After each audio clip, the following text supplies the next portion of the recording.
but like just like the worst fucking things in the world happening to John Malkovich. Like he had the worst childhood. Do you think that any of that is true? And he probably pissed his pants, I would imagine, as a kid. I get that part seems real. I finally Watched. I finally Watched. I finally watched. I finally watched.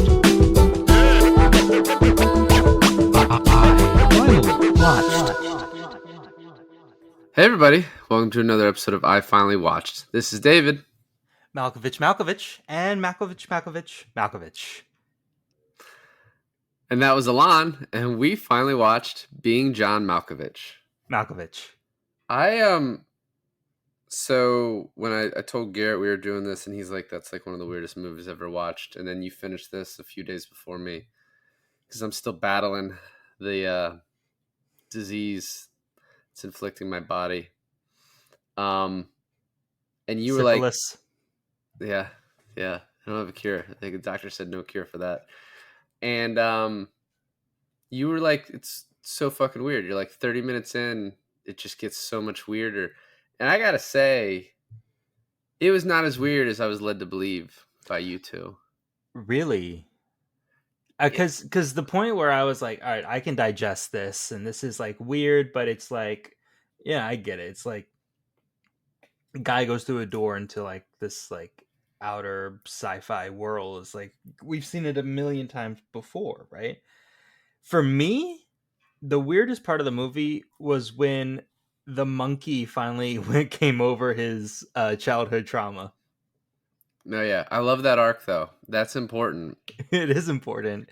And how do you think she knew that his name was Elijah even out in the wild? I don't know that. I don't Yeah. know how she discovered that. Maybe that's just man's interpretation of the apes talking, you know what I mean? I don't know. That was like a first person. It was like a reenactment. Yeah, I don't know. Well, It this felt wasn't like a a documentary, so POV inside his soul. It's actually kind of funny. The only two like first person POVs we get in the whole movie is through John Malkovich and Elijah the chimpanzee. well, anyone that goes into John Malkovich, right? Like, there's so many people who it's sort of their POV, but his POV. But I guess my point in saying, it wasn't that weird is like once you sort of accept the concept, which I've sort of known about this concept since this movie came out 25 years ago. This is not one that I was even remotely on my radar to ever watch as a kid. But once you get the concept of it, it's like it can only be so weird. And what I appreciated about the movie is that it treated everything so sort of dead center. It's just like this is what it is, I and agree. it's just very serious, It felt very like self-aware. Exactly. And two, for a lot of the movie, you're like, oh, this is sort of just a comedy. There's not really going to be anything else to it. But there is, like, because it's sort of combining this, like, it's love triangle, but really it's just this one weird fucking dude. And then, like, the other people and his wife, who is Cameron Diaz, and she's not good enough for him. So instead he wants to go after Catherine Keener. But, it's this, like, kind of emotional drama with these people set in this very science fiction setting, but just like in a New York City office building. So let's talk about that for a second because this movie has been on my radar for a while. I've always been curious and in the realm of curiosity, I was like, why out of everyone? Why John Malkovich? Why like what made them sit down and be like, hey, listen, it's not Brad Pitt, it's not Ian McKellen, it's not like the many different actors and actresses out there. It's John Malkovich. And I still don't know the answer to that question, unless if it's just something that they just wanted, the focus to be on John. But I always got clips of this movie, like the small office, and I was like, is that the sci-fi part of it? Is that like in his head that the office is so small? I always thought that this movie was more of like how John Cusack's character interpreted his life, being like, "Oh, the walls are closing in," and then you get the explanation of like, I don't want to say very logical explanation of why the New York office is so small, Right. but I did think the whole movie was like like a mental interpretation of how he views his life. Well, so the person that wrote this, Charlie Kaufman, I mean, his other works are Synecdoche, New York, A movie we should do. Eternal Sunshine of the Spotless Mind, which we can do if you haven't seen it. I've seen it. Everyone's seen it. Unfortunate. Adaptation, Haven't Confessions seen of it. Confessions of a Dangerous Mind is one that I wouldn't have pegged as his, and then he just did I'm Thinking of Ending Things. Well, I So, I look mean, up I look up Spike Jones' filmography, and I'm always just in awe of like how little he's done, and then the actual pictures are just so weird. Like I think he did all the Jackass movies, and mhm. then along with Her and this, and he did Adaptation too. Right. Yeah, he did this adaptation, he directed, and then he did Where the Wild Things Are, and then he That's did right. See, that's Her. a weird one. That's like a weird one in the mix. So he's done 4 movies basically, 4 like features, right? Cuz the Jackass movies are semi-documentaries basically. Sure. And then he does like a lot of like smaller stuff. But yeah, it's interesting him having those 4. I think all 4. I haven't seen the adaptation, so I've seen the other 3, and I think all of them are great. Um, Garrett's a Her hater, which is just like one of the worst I movie never takes. finished it. I never finished Her. You're a fucking loser too, then. But Say I didn't like it. yeah, anyway. So I think kind of seeing who is involved with this project, it does kind of make sense that they would. So Charlie Kaufman, when he wrote this for John Malkovich. He was like, I'm not No kidding. doing it if it's anyone else. They like approached John Malkovich and he was like interested in it, but he's like, I don't want it to be me. Like, I want to help you with this, produce it, but I just don't want it to be me. Like the studio, and I think even John Malkovich were like, what if it's being Tom Cruise? Which, like, at this time in 1999, the Magnolia Tom Cruise, like, could have been interesting, right? Yeah. But I think John Malkovich, and especially now, has such a like a presence about him that it sort of makes sense. I do want to do an exercise towards the end of this episode, you and me. Like the like today's version of who that would be. No. I want you and I to do our best John Malkovich Impression. impression. Yeah. I don't have that in me, but we'll No, see. but I think it'd be. I mean, you think I do, but I think it'd be funny.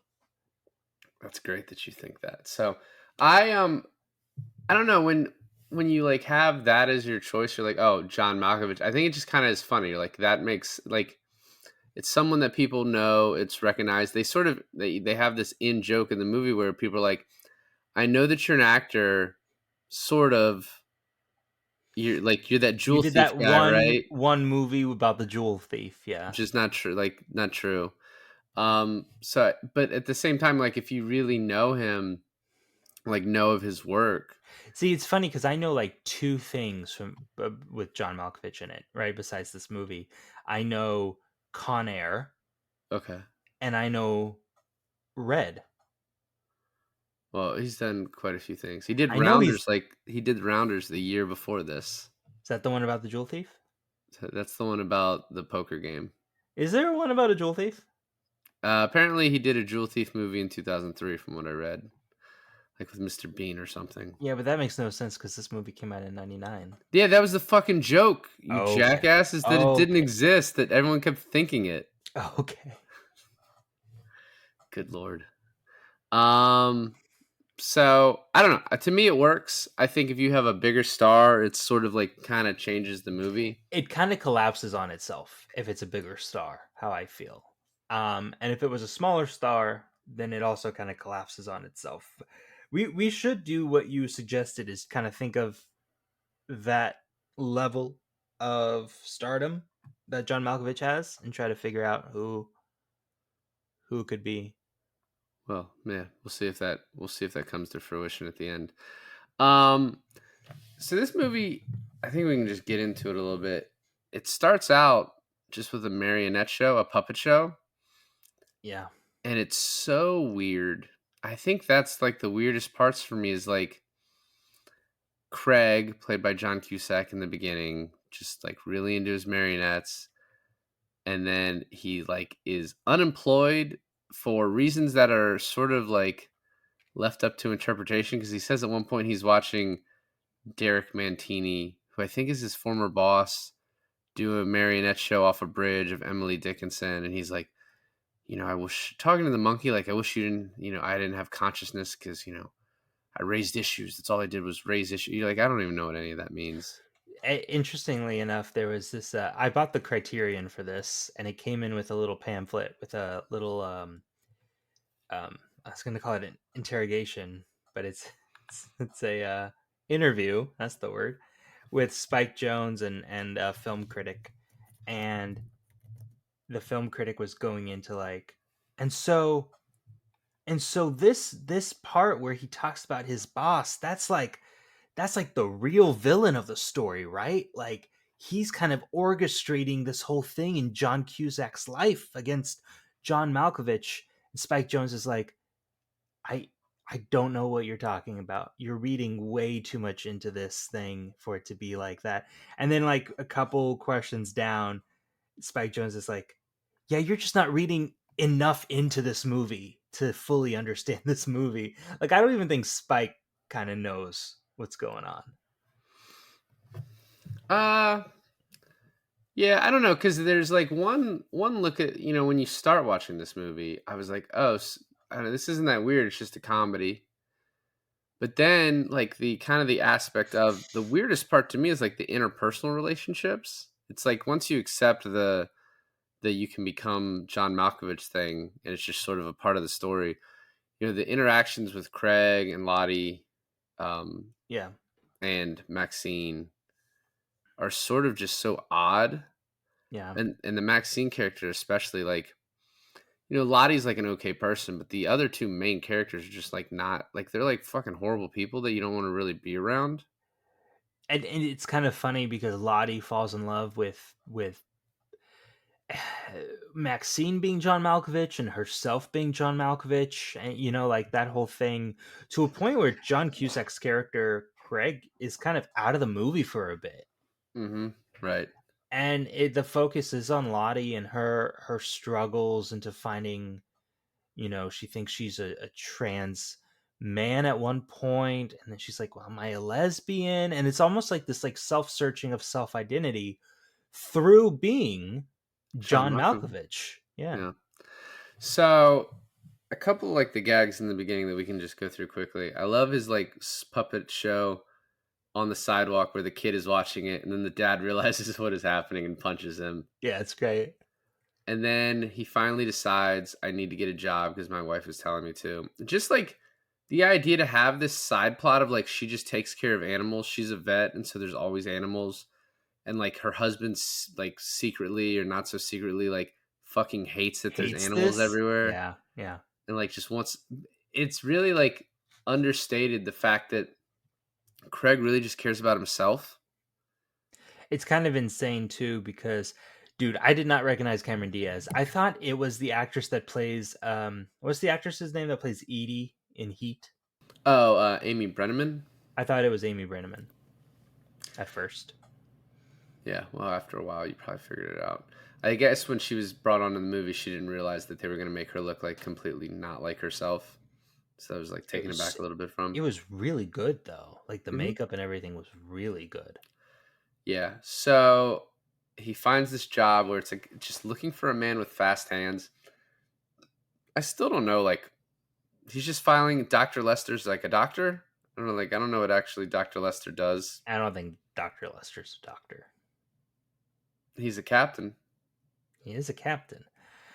Um, one of the funniest jokes, if we're talking about how much this movie is a comedy, it's like a low key comedy because the jokes are snuck in at like times where how Maxine treats Craig, and Craig is just kind of like this self defeatist, like this like shameful in a way of himself. But there's this joke when they're charging people to be John Malkovich, but they don't want to tell them that you have to be John Malkovich. That's just like be someone else for a bit for 15 minutes.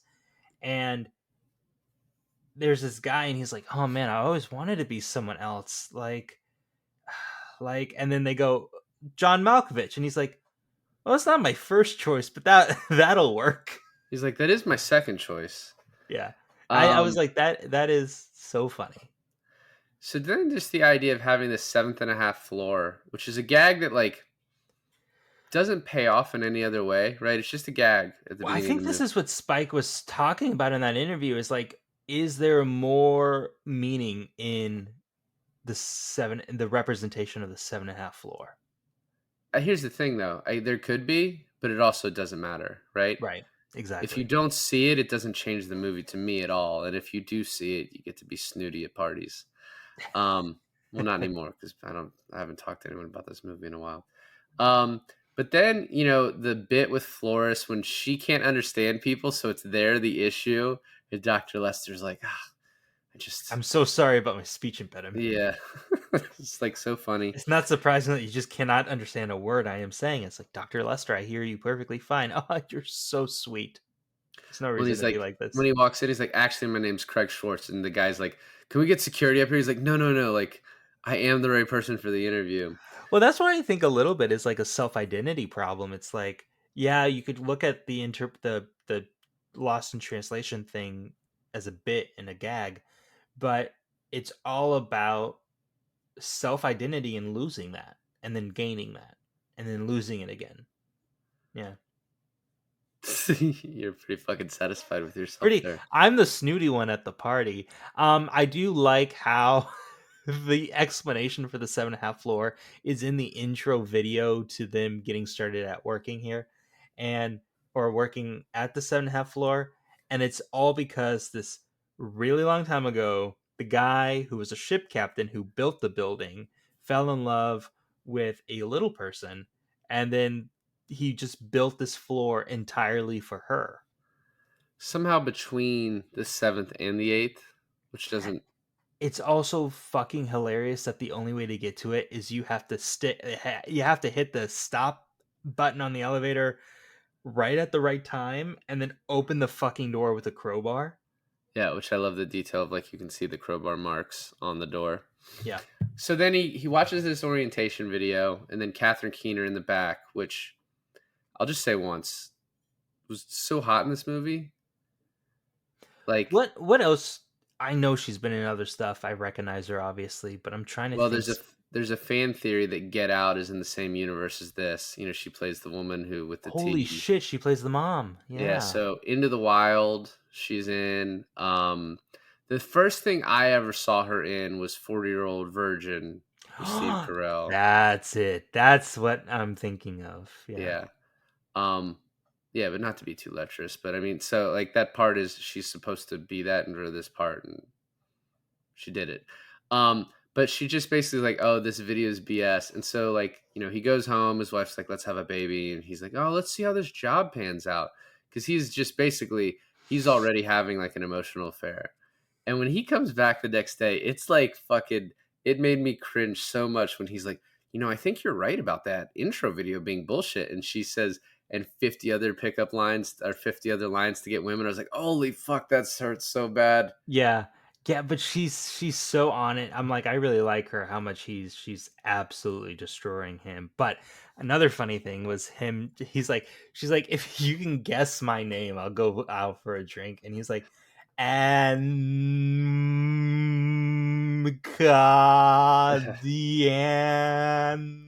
and then finally he lands on Maxine. And she's like, wow, you're right. And he's like, amazing. And I for the longest time I was still wondering. I was like, is she lying to him? Is that not her name? Yeah. Once again, I just think it's like a gag that it kind of sort of goes against her character a little bit. Like, right? You know what I mean? Like she's supposed to be this sort of with it and like She the, didn't seem as impressed as he was with himself for getting it, though. I guess, but she was like, I mean, he was basically just reading her as he's like saying letters, right? He's like Yeah. reading to see if she shows some recognition. Um, a thing that kind of like it's a gag that kind of goes on too long, but then at a certain point it surpasses the longevity of it not being funny. It gets to the longevity of it being funny. Right. So then he goes out with his boss and then goes out with her afterwards, and he tells her she's a puppeteer, and she goes, "Check, please." And like then the scene ends, and I was like, did she fuck him or like what am I supposed to? And then later on, she's like, "You're a puppeteer. Like I want nothing to do with you." And he creates that Maxine puppet, which is so fucking creepy too. Yeah, that is creepy. And it's also creepy how like Lottie's puppet is in the corner of the room, like he's made it a while ago and she's just staring, like standing there. And it shows that later on she's going to be in the corner in a cage. And then the movie picks up when next he drops a file, pulls a cabinet out of the way, and finds the portal to John Malkovich. And we get to see just basically like it's John Malkovich goggles, right? You're looking through his light, like you're seeing his opening day. We get the gag about when he gets in the cab, like, "Oh, you're the jewel thief." He's like, "I've never played a jewel thief." He's like, "Ugh," and just I don't know. I when that's your first like when you're first seeing it for the first time, it feels like it would have been impossible to go in this movie blind. But this is the type of movie you almost would want to, right? If someone was just like, "Hey, this is a very fucking weird movie, but you really don't want to know anything about it. It's called Being John Malkovich." If you could go into it that way, and then you go into the tunnel and you're realizing it at the same time as John Cusack, I think that'd almost be like the optimal way to watch this movie. I think it also has to do with the fact that do you know who John Malkovich is? I mean, Rounders came out the year before, man. No, I'm just saying I think Con Air was like a year or two before, okay. right? Okay. Yeah. This John Malkovich thing is on you. No. I'm just saying it's funny to think about people now, like this day and age, who he's not really like blowing up or he's not in anything. It'd be funny to kind of show it to a Gen Zer and being like, "This is this movie," and then being like, "Yeah, very artsy, but is that like a real guy or is that a guy pretending to be a guy? I don't get it." Well, John Malkovich now is on the Bruce Willis thing of just doing 8 movies a year. Really? Yeah. Oh, that's sad. They're all fucking doing it though. Like there's just so many fucking movies that come out that were like cost $3 million and the script feels like it was written in a day. You know who does that? Who stars alongside those kind of guys is Frank Grillo. Grillo, and he's just I thought he was just way too young to be doing shit like that. Well, the thing about him though is he's also just like Not that good of an actor. no, you watch your fucking mouth. No, what he's doing is he's not a lead guy yet. He's not like a lot of people don't even know his name. They're just like, "Oh, that dude I see and everything," right? I said Grillo. There you go.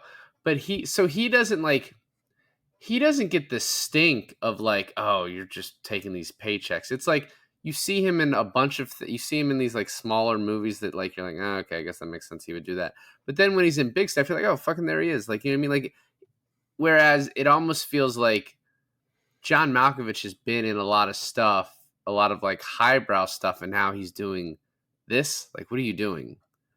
And it's just because I don't know, there's Yeah. probably he just fucking wants the money. Like I don't judge him. I'm just like, I wish you were doing good movies. You know what I mean? Well, I'm sure he wishes too. Just cast him and stuff, Well, like, so there's this movie, Ava, that it has him, Jessica Chastain is the main actress, Colin Farrell is in it, and it's like the Best of B movies, and I'm like, I don't even know where this movie came from. I don't know when you guys made it. It's kind of entertaining, but not that well written. It's a spy movie. It's just like there's just so many of these. Have you ever heard of a movie called Plane Heist? Yeah, that's even That's like like a lower echelon than what I'm that's like talking one of about. those. Yeah. Well, oh man, yeah. It kind of like when you see Colin Farrell and other actors like that to be in movies like those, kind of makes you wonder. do they realize how bad the movie is shooting it, or is that something that they're going to get like surprised about later? I mean, I've heard people say that it's really hard to know if it's going to be good, like in the moment. I feel like some of them, though, you Sure. should you should know. Sure, sure. All right, well, let's get back to the movie. So we Well, he next goes to Maxine. The first person he wants to tell this about is Maxine, which is another sign that his just marriage to him is over. So he tells Maxine, and what's interesting, the movie sort of, or when I was reading afterwards, it brought this point up, and I was like, oh, that's true, and that's weird. Maxine never goes in, and she just believes him. oh, wow, I didn't think of it. I thought she went in like one time. No, right? Maybe she. I don't think she does. If she does, we don't see it, right? Um, but yeah, I don't think she does. She's just like, we should sell time in there. She just sort of believes that it exists And then she's just wanting to make a profit out of it, you know? because we don't see her drop from the sky, right? Do we? I'm looking it up now, man. Because the reason I think so is because she knows that when Lottie is in there and she calls John Malkovich, she knows Lottie is listening. Yeah, maybe she does. I She guess has to I don't she has to remember. know. I don't remember. I know she believes him, but I don't remember if we actually see her go in because was reading about it afterwards. It's like we never see it from her view. Anyway, um, after that, he then takes Cameron Diaz to go in before they have to go to Lester's house for dinner, and it's like a completely, you know, I think doesn't Lottie and Maxine both go into the portal at the same time? yeah, but they only go to the subconscious at the end. Oh, okay. So she's not like controlling POV John Malkovich. Anyway, not important. Um, but Diaz has this sort of transformational, event that happens when she goes in. It's funny because she's like, I think I'm a trans man. And it's like her when she went in, she was seeing John Malkovich's dick. Like, you know what I mean? Like she was like getting out of the shower and she's like, oh, I like the way this looks. Like Yeah. this is all the way it should be. Um, and then they go. If you're like accepting of the premise of this movie, when you then go to Dr. Lester's house and you see the room dedicated to John Malkovich and like following everything that's happened in his life, you're like, all right, this is now another turn, and this is even fucking weirder. Yeah. But you don't quite at that point you don't quite know why. Right, you don't.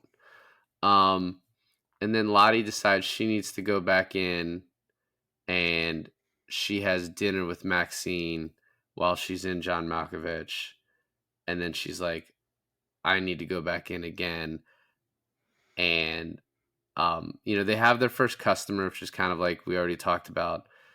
But when Maxine comes over and Lottie and Craig are just like kind of fighting over her, it is like a funny like realization for me as like the audience. You're like, oh, this is kind of what we're doing here. Like they're both in love with this woman now. Right, yeah. And it is like how hypocritical Craig is, where he like just because he lost out, but he's like, I would have never done anything. Even in the cage, Cameron Diaz is like, it's because she wouldn't fuck you. That's why he didn't do anything, because she wouldn't, not because he's like, well, maybe you're right. Yeah, as another existential crisis on his part. What I really like too is like Maxine turns to Craig and she's like, not in a million years, right? And then she turns to Lottie and she goes, listen, I think you're really sweet, just not as you, but as John Malkovich, I'll fuck you. Yeah. And it's funny too, because then they set up the next time, and she goes over there to John Malkovich, and then like, it's a booty call. That's all this is. She's like, we're gonna fuck. She's like, oh, I'm a couple minutes early. And they're just sitting there, and she's like, I don't even want to talk to you. She's just like biding her time, and she's like, so do you like being an actor? And then like she looks up the clock. She's like, all right, now it's time. Now it's time. What's also funny is that it's John Malkovich acting in this is so good. And like he is there's not one time that he's supposed to be Craig. Like Craig takes full control of him. And in that time, I'm like, John Cusack is playing the character Craig so well right now. Yeah, no, And I agree. And also another funny gag in this is like she calls John Lottie, and he's like, she just keeps he Charlie Sheen comes over and he's like, she calls me Lottie, and Charlie Sheen is like, which woman calls you a different girl's name? He goes, dude, when you're done with her, can I get her number? Well, and also too, as they're having sex, she's like, "Did you just call me Lottie?" And she's like, "Do you mind?" He's like, "No, I don't think so." So there's a couple scenes, but then really kind of the next big one is when Craig just pulls a gun on his wife and forces her to call Maxine and set up their next date. And This at that point though, the movie does go from like, I was gonna say 0 to 100, but it does go from like 60 to 100. Right. Like it escalates very quickly. well, because it's also, you've kind of been like, Craig is kind of a sad, sort of desperate. You're like, I don't, not a fun guy to be around. You know, we don't have anything in common to like, oh, this guy's just kind of a sick fuck. You know, Yep. Yep. he's been Um, cucked by Maxine and John Malkovich, and now he's like, which is crazy to cast someone like Cameron Diaz to be like, all right, John Cusack, who is not a bad looking guy, but and Craig is a horrible looking guy. He's like slimy and greasy and just all around gross person. And for him to like just poo poo Cameron Diaz, you're like, I have no sympathy for you, sir.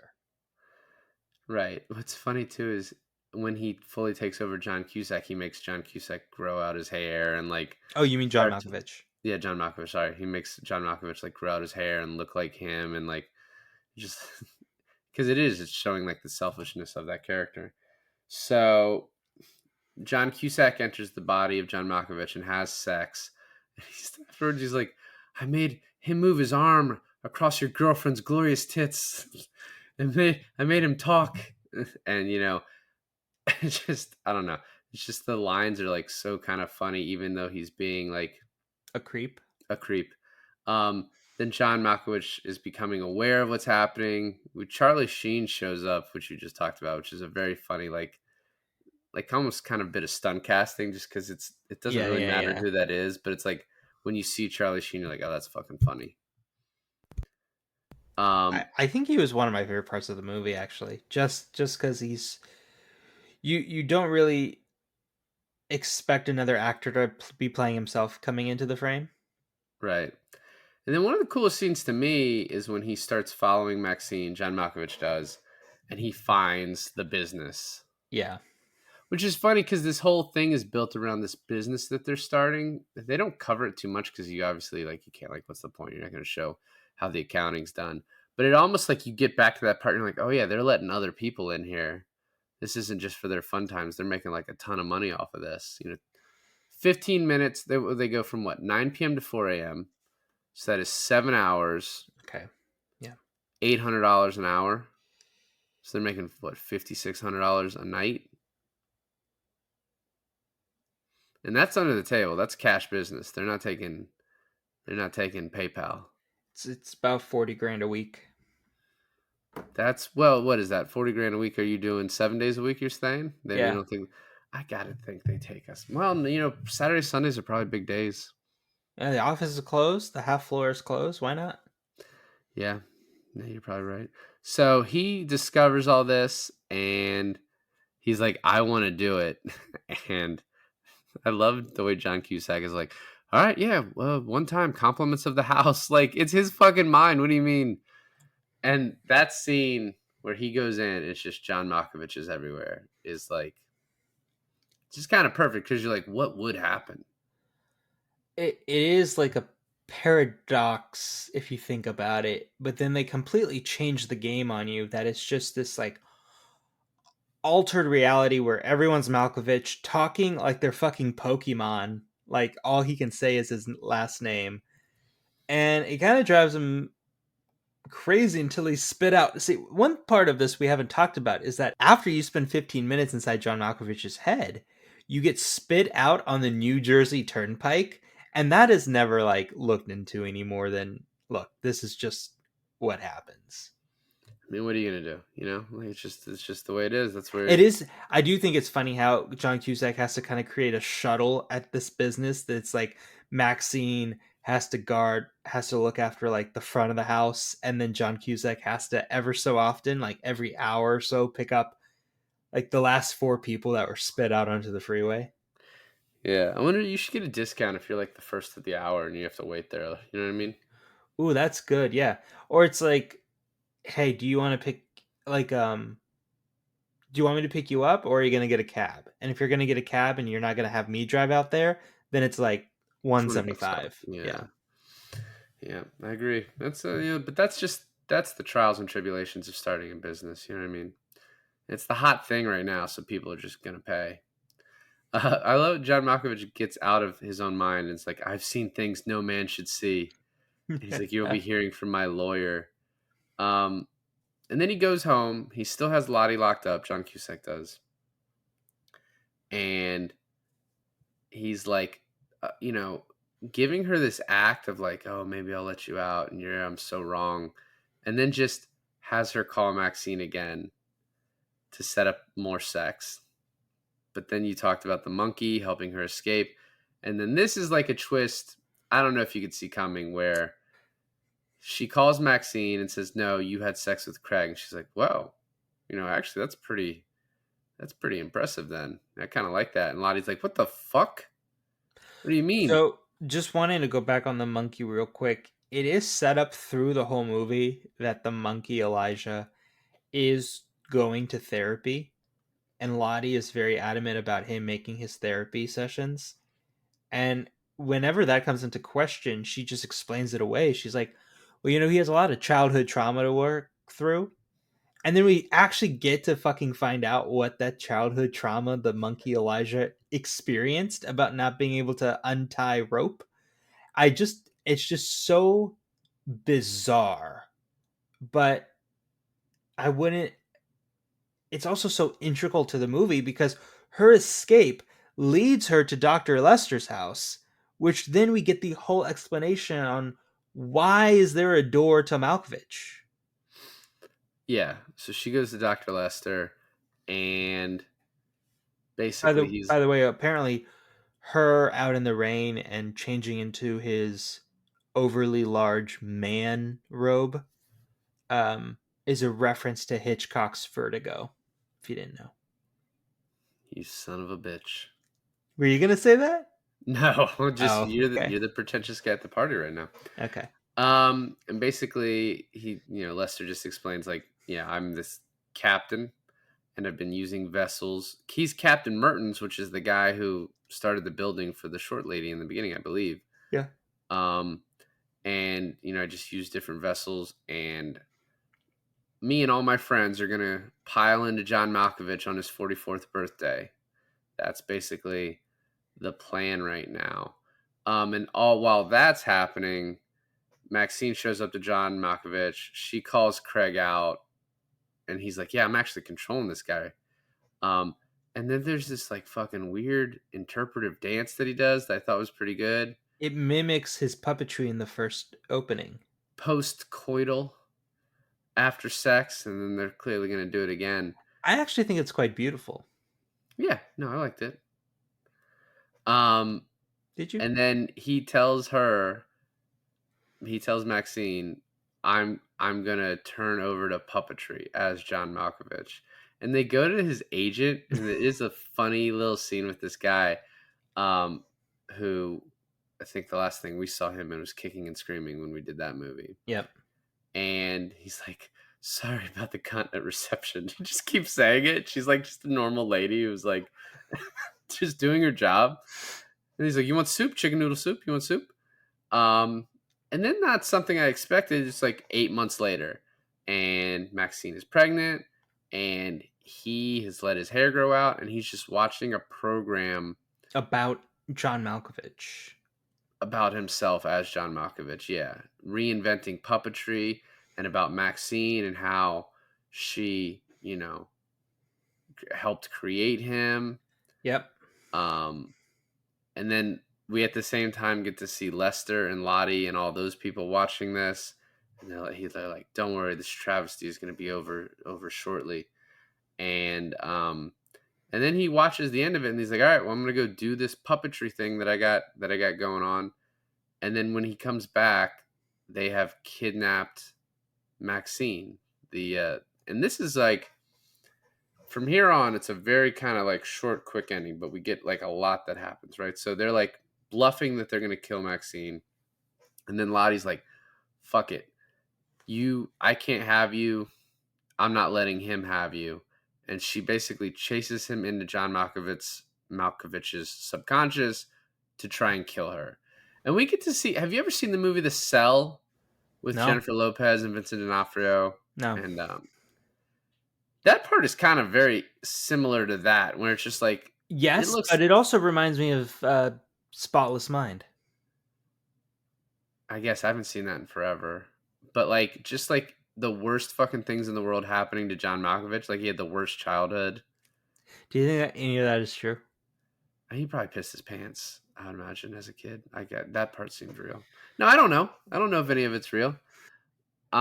She's chasing her all over, and then they fall out, and at the same time, Lester said, "Oh, John Cusack can't be forced out because he's so intertwined."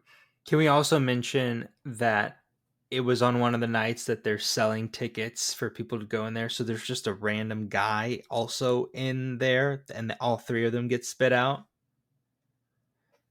When Lottie and Maxine do? Yeah, I don't think there's anyone else in there. I don't think they were still running it at that time, were they? I think so. I think there's just a random dude in there. Well, there's a random Asian guy from a couple scenes before. Anyway, doesn't matter. But Lottie and Maxine are like, oh, Maxine basically is like, this is your baby. When you were John Malkovich's dick, that's when I became pregnant. So this is your baby. And at the same time, John Cusack is like, I love Maxine. I want to, which is actually like maybe the first like, I don't Real know, thing he said. unselfish thing he's done. Yeah. But I love the way this ends. He comes out. He's like, Maxine, I love you. They're both like, go fuck yourself. We don't want anything to do with you. As Lester's like going back into John Malkovich, and then John Cusack is like, or Craig as John Cusack is like, well, fuck this. I'm going back into John Malkovich. And this is like, the movie sets this up perfectly to where I still sort of missed it as it was happening. Okay. But earlier, Lester's like, if we go in too late, we're going to be stuck in a baby. If we go in after midnight, we're going to go directly to the baby instead of John Malkovich. And then when Maxine and Lottie just leave him on the New Jersey Turnpike, Craig is like, that's it. I'm going to go take John Malkovich back over. But it's Right. like, there's not enough time. So when it cuts to 7 years later, we get the John Malkovich is now Dr. Lester, who's with his receptionist, who he's been in love with this whole time. And Charlie Sheen shows up. You get all that. And then we see Lottie and Maxine. We see their daughter. It's this happy ending, which is sort of a little weird because Maxine didn't seem to actually give a shit about anybody except Maxine. You know what I mean? Because like, That's true. that turnaround at the end where she's like, it was your baby. I've always loved you. It just seems sort of like, a little weird. It does seem a little weird, but then if you think about like she really did like Lottie, she just wasn't gay. That's why she could only accept Lottie in John Malkovich form. I mean, that's her explanation, right? The thing I wanted to bring up was Dr. Lester having that room being dedicated to Emily. a young girl, which at that point we didn't know it was Emily, which is Lottie and Maxine's daughter. Right. Because that's the next vessel once John Malkovich gets old. But which is funny, it's actually John Malkovich's kid, but does he maybe know that? But what's also funny is there's no way John Malkovich was 44. That's what he was. He was 46 at the time of the filming. But Wow. I mean, he's one of those people that because of losing his hair has always looked like the same age for Like like Patrick 40 Stewart. years. Yeah, well, yeah. I mean, there's Wilford Brimley. Yeah. But the reveal at the very end that John Cusack is stuck in that body, and so he's been stuck in that body as a baby, is like just kind of a pretty perfect thing. And especially because you're like, Yeah, he's a piece of shit. He sort of deserved to watch this woman he's first of all in love with. You knew her for like a day, you fucking weirdo. But like just like that punishment because he's been such a shithead this whole time. It's pretty nice. As long as he can't end up controlling Emily, right? Well, I don't think he can. What from what they said earlier in the movie is you're just sort of trapped as a prisoner, witnessing the world, but you have no control. It's kind of crazy. Another thing about that is that I guess we're supposed to believe that when Malkovich gets to a certain age, they then have to do the ritual again to go into Emily's body Well, there's gonna be a some way to. There's when got to she be turns some portal. 44. Well, there's got to be a portal, so we got to find that portal. I think it's the same portal. The same portal is used every time. It I doesn't feel think. like they're in L.A. now. I mean, maybe Maxine and Lottie moved to their own. It felt like John Malkovich did too. Like he was out in Cali. You think he still owns the building though? Yeah, that's true. He could still own the building, put it in like a trust where he's like his own beneficiary, I guess. But it also begs the question. I thought Lottie also went inside John Malkovich at the end, but I guess she didn't. No, the doctor was waiting for her, and then she didn't because she was Oh, just that's right, because happy. he was the last one to go in, and then Craig was too late. Okay, I do like thematically, and this is just what I'll say, and then we'll get to the end. Thematically, I like that it's just he's a puppeteer, and the whole thing is like explains why he's the only one who could fully control Malkovich is because he's the practicing puppeteering. It's dumb, but I also like it. He's got fast fingers. He's got fast fingers. So the original script had Kevin Bacon as the Charlie Sheen part, but John Malkovich recommended Sheen. Charlie Kaufman sent the screenplay to Francis Ford Coppola after he wrote it. Coppola liked it, and so he showed it to his daughter, Sofia Coppola's husband, Spike Jonze. So that's how Spike Jonze got on to direct it.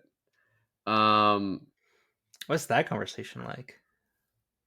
Hey, I got this weird fucking movie. You interested? I read something that John Cusack basically asked his management, like, find me the weirdest, most unmakeable script, like the script that just is never going to get made. I'm interested in doing something different, and that's when he got this. David Fincher made an appearance as like in one of the videos for John Malkovich at the end, like the retrospective on him as a puppeteer, which I was like, oh, I kind of recognized him. Oh, okay. Um, Oh shit! Yeah, I know exactly because they made like a weird focus on this. Yeah, I also recognized the waiter. This is such a little nothing thing, but I started rewatching White Collar last night. okay, yeah, I don't think that was a waiter, but I know you're the guy that kept saying retard the whole time. Yeah. He's like, I have a family member that has that. I thought you did great. Oh yeah, maybe it was on a waiter. Maybe it was just a patron at the restaurant that went up to Malkovich. He's like, "Hey, that one where you play retard, I really like that one." Yeah. I guess not that you're really supposed to say that a lot now. We're quoting a movie. It's fine. Anyway, I don't need You can say I don't anything if you quote a movie. yeah, I don't need your help. But I guess Spike Jones just put him up to saying it as many times as he could in the scene.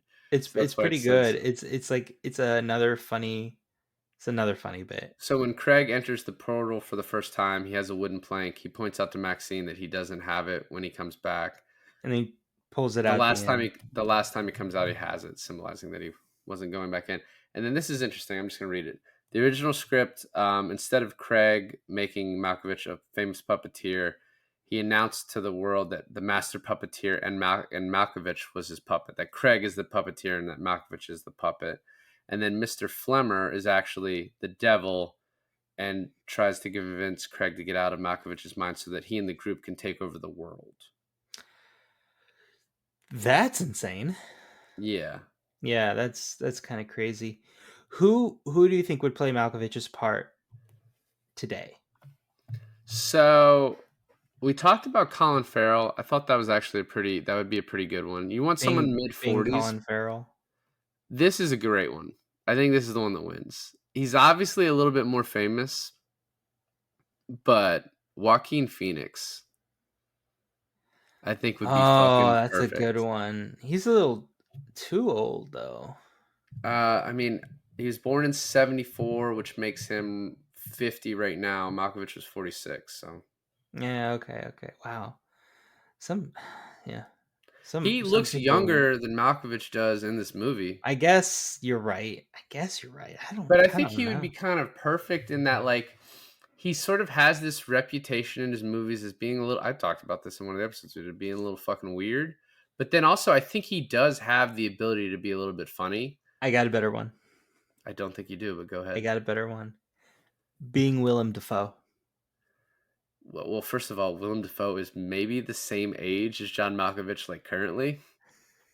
I don't know. I don't.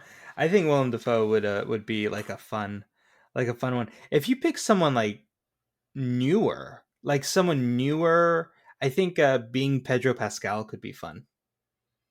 Yeah, I'm trying to find someone that's sort of along the same lineage. Like, I mean, I think Jake Gyllenhaal would be fun. We could also, we could go in a different direction too. A Like a different, woman. yeah, a Yeah, woman. yeah. Tom Hardy. That's If not a we're not woman. going a woman, Oh, being Kate Blanche. Kate Blanchett. Actually, Blanchett. Kate Blanchett's actually a pretty fucking perfect one if you're gonna Thank go you. that way. Thank you. Yeah, that's not Being that. Charlize Theron. Eh, No, let's stick with Kate Blanchett. That's for the woman, and Christopher Walken is for the man. Did you say Christopher Walken? Who'd you, who did you say? Joaquin Phoenix? Oh, I thought you meant. I thought you meant. I thought you. When you said Joaquin Phoenix, I literally heard Christopher Walken. Those are different people. Yeah. Well, thanks for listening to another episode of I Wait. Finally No. Watched. No. We're gonna do an impression of John Malkovich. Okay. The line. We're gonna say the same line. The line is, "I'm John Malkovich, and this is exactly what I sound like." Go ahead. You go first. I'm John Malkovich, and this is exactly what I sound like. Well, thanks for listening to another episode of I Finally Watched. This is David. You son of a bitch. And this is Alon, and we finally watched Being John Malkovich. Like, you gave me no heads up. I haven't worked on a John Malkovich. You know, I could try and do John Malkovich from Rounders. Go ahead. I'm John Malkovich, and this is exactly what I sound like.